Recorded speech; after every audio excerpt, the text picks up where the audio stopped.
Dashiell Hammett, America's leading detective fiction writer and creator of Sam Spade, the hard-boiled private eye, and William Spear, radio's outstanding producer-director of mystery and crime drama, join their talent to make your hair stand on end with the adventures of Sam Spade.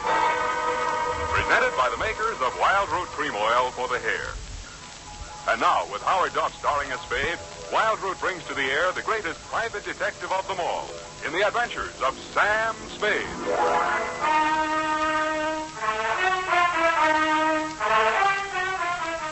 Sam Spade, the original Private Eye, Private Dick, Gumshoe, Seamus. The archetypal hero of a new kind of detective fiction, the hard-boiled school. The detective, a tough loner, a cynical professional, but behind the hard-boiled exterior, a bruised romantic who against the odds clings to a code of honour and decency. His beat, the city at night, where society, both high and low, is sleazy and corrupt. The classic British detective of the Golden Age was the gentleman amateur, trained for nothing but ready for anything. He was well-spoken, impeccably mannered, and moved with ease through all levels of society. The American hard-boiled detective was his polar opposite.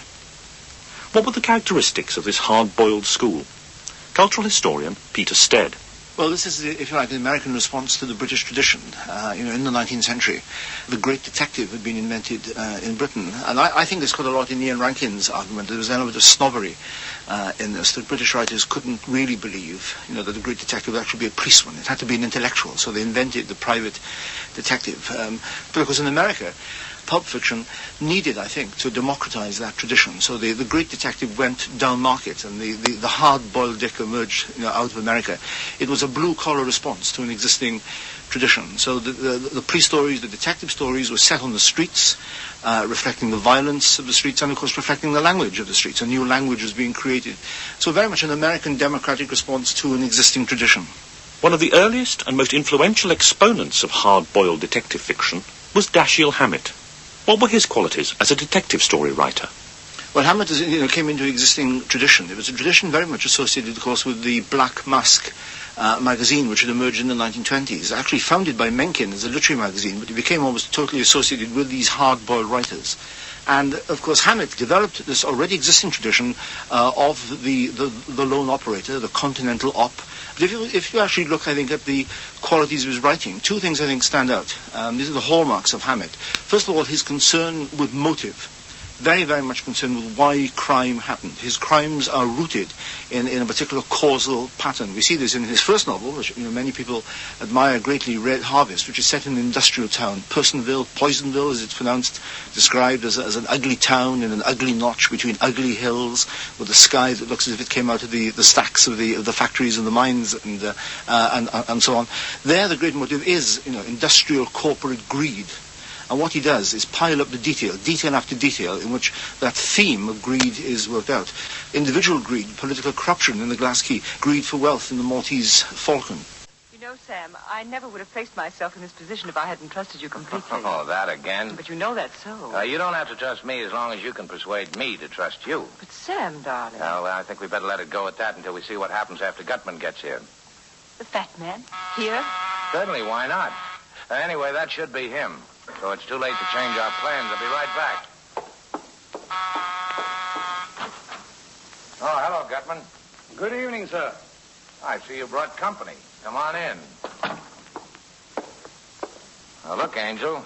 Gutman brought a couple of friends along. Good evening, Mr. Shaughnessy. Hello, Joe. You look unusually charming this evening, my dear. Thanks. The Gunsul doesn't talk, Angel. Get away from me, punk. Stand still and shut up. Listen, you're not going to frisk me, touch me, and I'm going to make you use that gun. Ask your boss if he wants me shut up before we talk. Never mind, Wilma. Oh, you're certainly a most headstrong and unpredictable individual, Mr. Spade. Now, why did you send for me? You ready to make the first payment and take the Falcon off my hands? The Falcon? That's right, Angel. I've got it. Well, sir, I have in this envelope $10,000. $10,000? Oh, we were talking about more money than that. Yes, sir, we were, but there are more of us to be taken care of now. Well, that may be, but I've got the Falcon. I shouldn't think it would be necessary to remind you, Mr. Spade, that though you may have the Falcon, yet we certainly have you. Yes, I'm trying not to let that worry me, but let the money wait. There's another thing to be taken care of first. We've got to have a fall guy. I beg your pardon? Police have got to have a victim, somebody they can stick for those 3 murders. Two. Only 2 murders, Mr. Spade. Thursby undoubtedly killed your pa. All right, 2 then. Now, the point I've got to give the police, a victim when the time comes. If I don't, I'll be it. Let's give him Wilmer here. Why, you dirty He actually did shoot Thursby and Jacoby, didn't he? Anyway, he's made to order for the part. Let's turn him over to them. By God, so you are a character, that you are. There's never any telling what you'll say or do next, except that it's bound to be something astonishing. Well, it's our best bet. With him in their hands, the police will forget the rest of us. Your plan is not at all practical, sir. Let's not say anything more about it. All right. I have another suggestion.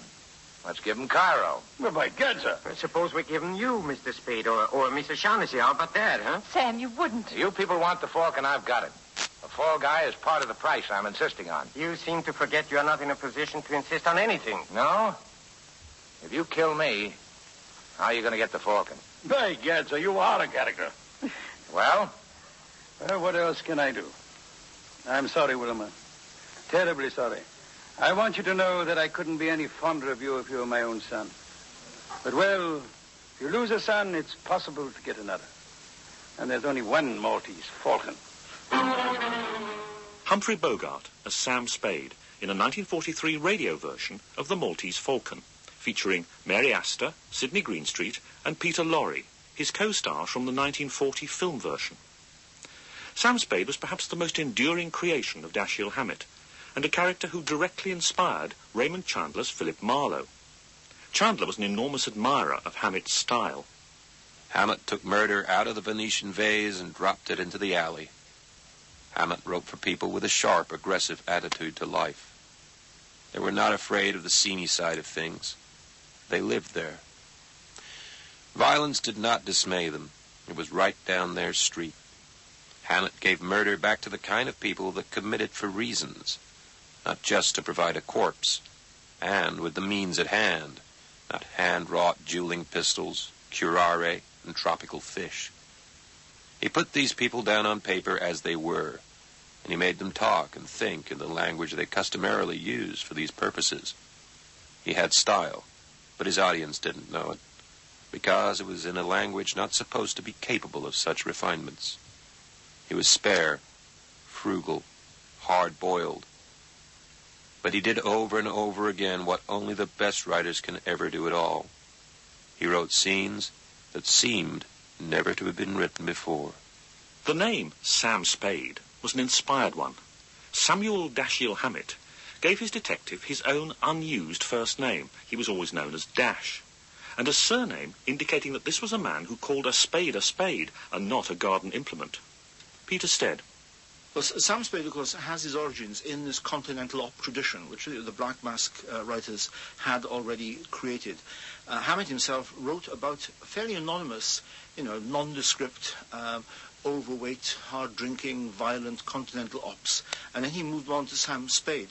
Now, Spade has become by far the most famous American private detective. The name is always used when people think of this genre. But I think, in fairness, in all honesty, Sam Spade was actually a transitional figure between the fairly anonymous continental op tradition on the one hand and Chandler's Marlowe on the other. He's sketched in, really, in Hammett's work. Remember, he's only in one novel, Maltese Falcon, and a couple of stories. We just have this kind of skimp description. And Hammett is writing in the third person for the first time. His previous stories were first person, and he's trying to flesh out the character, but still I think we're in a transitional process. But the hallmark of Spade as a lone operator, a loner, that's very, very important, and Chandler always saw the significance of Hammett's emphasis on that. But the key to Sam Spade is, unlike the great detective in the English tradition, his main concern is not to solve crimes, but rather just to survive. And if you were to make the contrast with Chandler's Marlowe, I would say that Hammett's Sam Spade is the kind of detective that continental ops would like to have been. Whereas Marlowe, of course, is the kind of private operator and private detective that intellectuals would like to have been. The two kind of things come from different directions. In Hammett's world, women are usually beautiful but treacherous, and woe betide any man who lets himself fall for them. Hammett, of course, was a womanizer throughout his life, many mistresses. So it was a major thing in his life, in the novels, and indeed in the radio programs. Of course, all women are femme fatale, really. They're people who are using sex. And Sam Spade and the other detectives are very, very aware of this, are very tempted, succumb on occasions, but above all aware of the way in which sex is being used. So there is a kind of moral judgment there, but the tremendous kind of sexual feel to the novels. Women are always chiseling in Hammett and using their sexuality.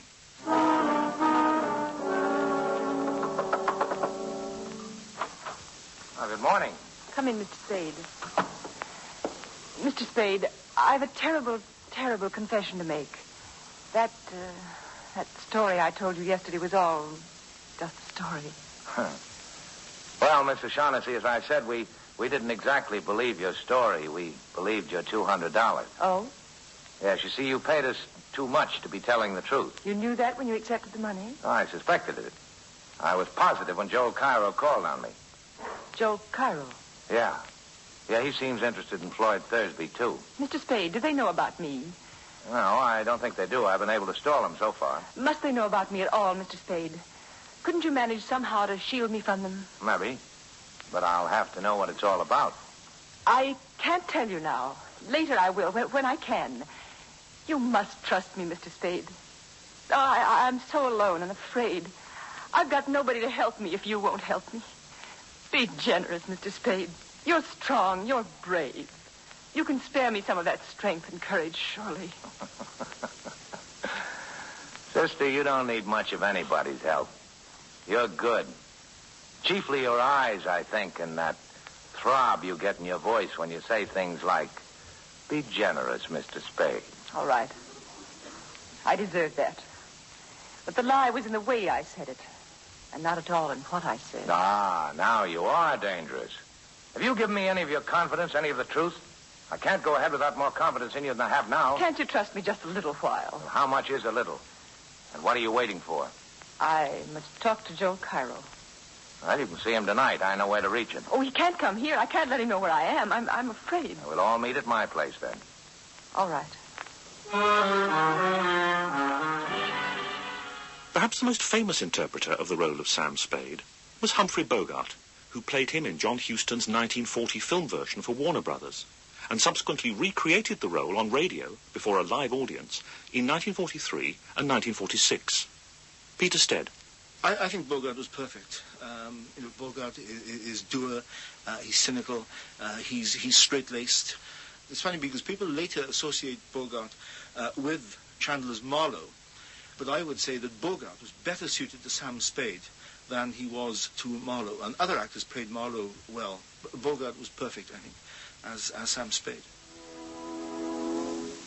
Now, look, Angel. Gutman and Cairo will talk when the cops nail them about us. We've only got minutes to get set for the police.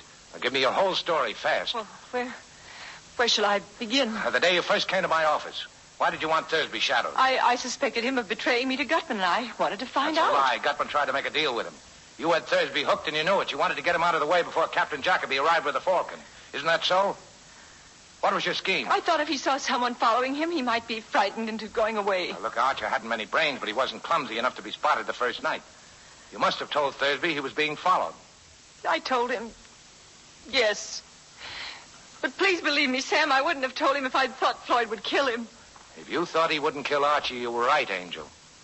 Didn't he? Archie had been a detective too long to be caught shadowing a man up a blind alley with his gun tucked away in his hip and his overcoat buttoned. But he'd have gone up there with you, Angel. He was just dumb enough for that. Sam. And then you could have stood as close to him as you liked, there in the dark. Put a hole through him with a gun you'd gotten from Thursby that evening. Don't talk to me like that, Sam. You know I didn't. Now, the police will be blowing in any minute now, Angel. Talk. Oh, why do you accuse me of such a terrible... Why did you shoot Archer? You thought Thursby would tackle him and one or the other would go down. If Thursby was killed, then you were rid of him. If it was Archer, then you could see that Thursby was caught. Was that it? Something. And when you find like out that Thursby didn't mean to tackle Archie, you borrowed the gun and did it yourself, right? I guess so. I know so. You didn't know Gutman was here looking for you until you learned Thursby was shot. Then you needed another protector. So you came back to me. Yes, but, oh, sweetheart, it wasn't only that. I would have come back to you sooner or later. From the very first instant I saw you, I knew that... Ah, you angel. Well, if you get a good break, you'll be out of San Quentin in 20 years. Sam, you're not... Yes, Angel. I'm going to send you over. But if they hang you, I'll always remember you. Don't, Sam. Don't say that. Even in fun. It's not fun. I happen to be in the detective business, and you killed my partner. It's bad business to let the killer get away with it. Bad for every detective in this country. You're taking the fall.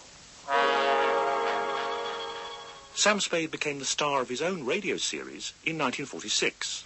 The Adventures of Sam Spade Detective ran first on CBS and then on NBC until 1951.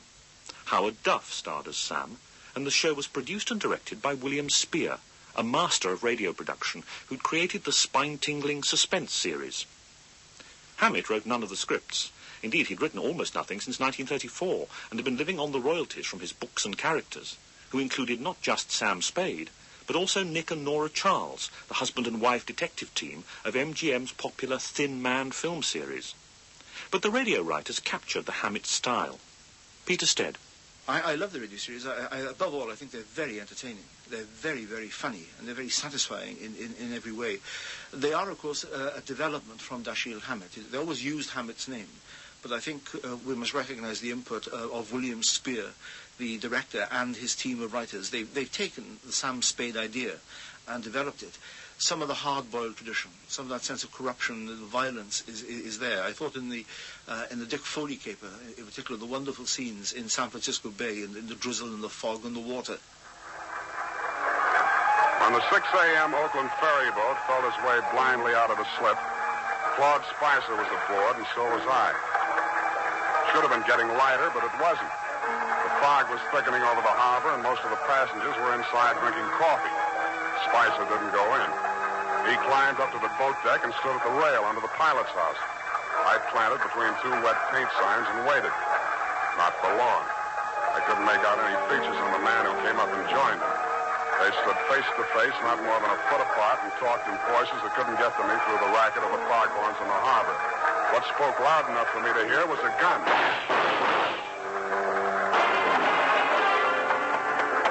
They seemed to fall into each other's arms, then collapsed in a heap on the deck. When I got to the spot, only the dead one was there. It was Spicer. The other man had disappeared around the corner of the deck house. A ray of light from the pilot's window swept over him, and I saw a gunmetal shine in his hand and then spin out over the rail as he threw it. What? Oh, it's you, Sam. Oh, I was afraid you'd lost him.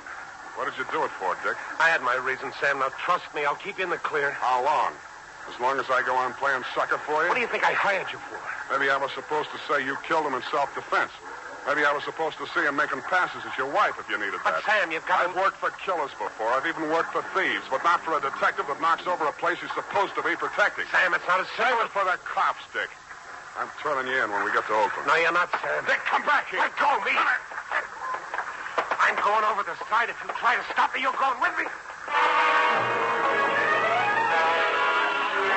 He fought away from me, got 1 foot over the rail, and kicked out at me with the other. It caught me on the point of the chin. I stumbled forward and grabbed out blind. I must have caught him by the belt just as he jumped. I remember something pulling me halfway over the rail and trying to get free of it. I did, but not soon enough. I was in midair, and the black water came rushing up to meet me.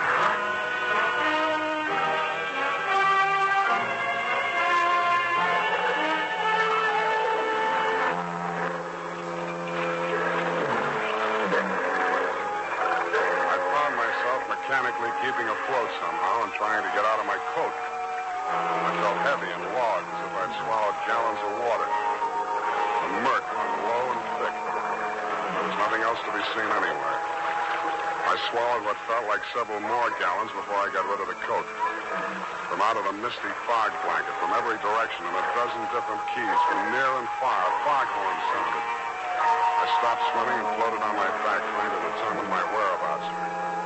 After a while, I picked out the moaning, evenly spaced blasts of the Alcatraz siren. But they came out of the fog without direction. seemed to beat down on me from straight above. I was somewhere in San Francisco Bay, and that was all I knew. And I suspected the current was sweeping me out toward the Golden Gate. And a light came up ahead of me suddenly. A boat passing a few yards away. I lifted my head and screamed. The boat siren, crying its warning, drowned out my shouts. Went on past, and the fog closed in behind it. Then I heard a new sound. Seagulls. I swam towards it, and it seemed to get lighter. Part of it was the dawn light beginning to cut through the fog blanket. But there was also a strange-looking man standing on the water and waving a green lantern back and forth. I yelled at him to wait for me, and a seagull got off his hat and flew away. When I got closer, I saw that it was not a man, but only a buoy, channel type. I used all the strength I had left to drag myself up on the base of it and let it rock me to sleep.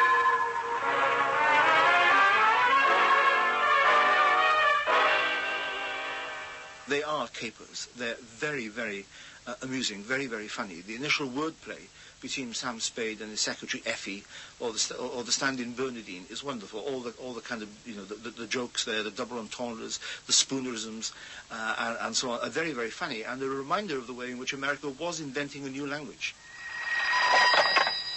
Office of Samuel Spade, Private Investigations.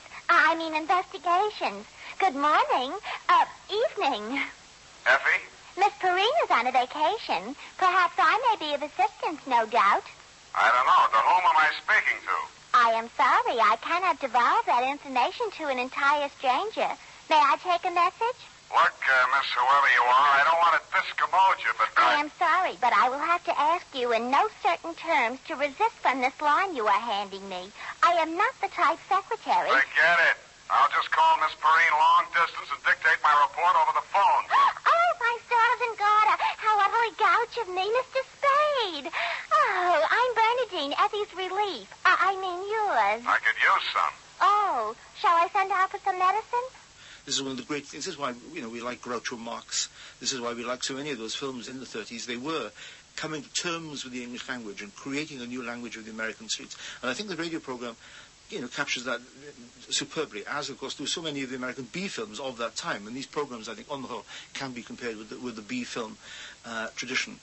Spade's, one-liners, which owe far more to the writers than they do to Dashiell Hammett, I think, are very, very funny. At one point, Sam Spade describes to Effie what had been a brilliant quadruple play, who uses the baseball term. And she says, I know nothing about baseball. He says, don't worry, the football season starts next week.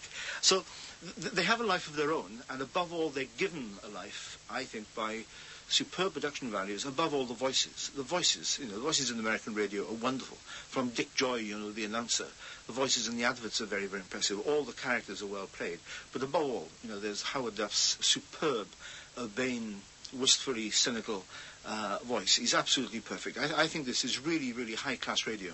But the show came to a sad end, a victim of the McCarthyite anti-communist witch hunt in 40s and 50s America. Yes, this is, this kind of sad aspect of American anxiety as the Cold War set in. America had won the war, America had solved the problems of depression, but instead of embracing its freedom, America wallowed in guilt.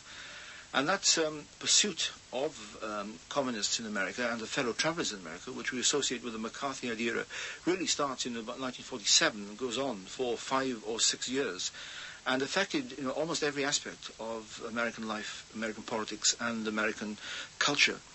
Once Truman introduced his kind of loyalty pledge and his loyalty test in 1947, there was carte blanche, really, for the Inquisition, as it's been called, to be taken to every aspect of American life. Hammett was a Marxist, almost certainly a member of the Communist Party.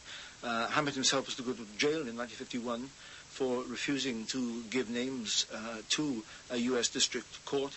He was himself grilled by McCarthy himself in 1953.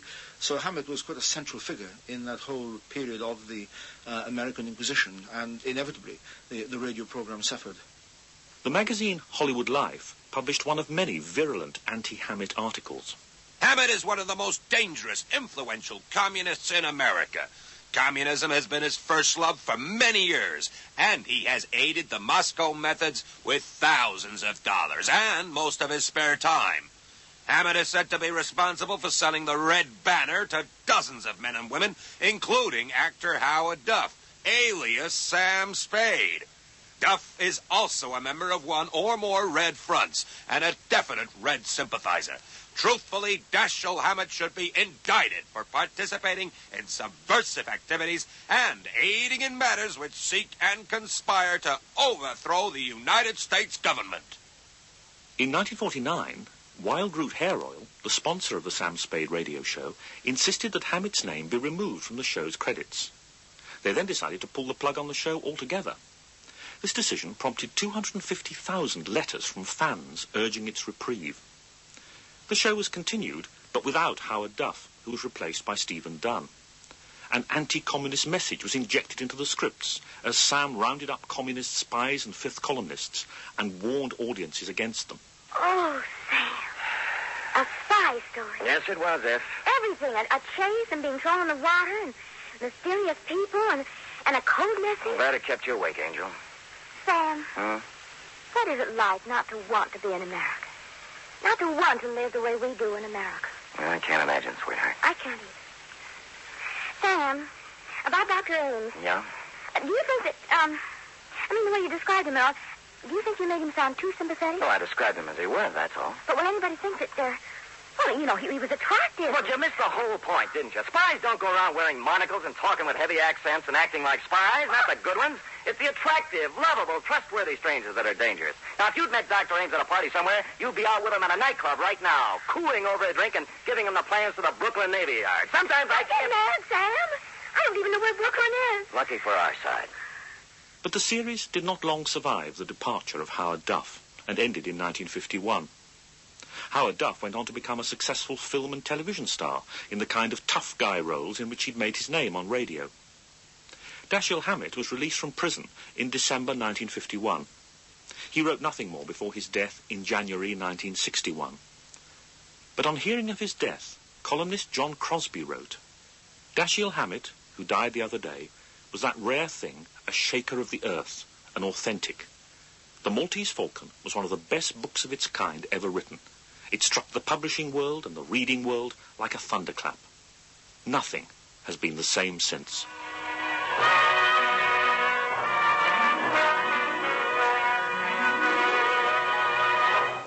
The Adventures of Sam Spade, Dashiell Hammett's famous private detective, are produced and directed by William Spear. Sam Spade is played by Howard Duff. Lorene Tuttle is Effie. The Adventures of Sam Spade are written for radio by Bob Tallman and Gil Dowd. Musical direction by Lud Gluskin, with score composed by Renee Garrigang. Join us again next Sunday when author Dashiell Hammett and producer William Spear join forces for another adventure with Sam Spade. Brought to you by Wild Root Cream Oil. Again and again, the choice of men who put good grooming first. The Radio Detectives was written and presented by Professor Jeffrey Richards. Readings were by Toby Longworth, and the producer was Liz Anstey.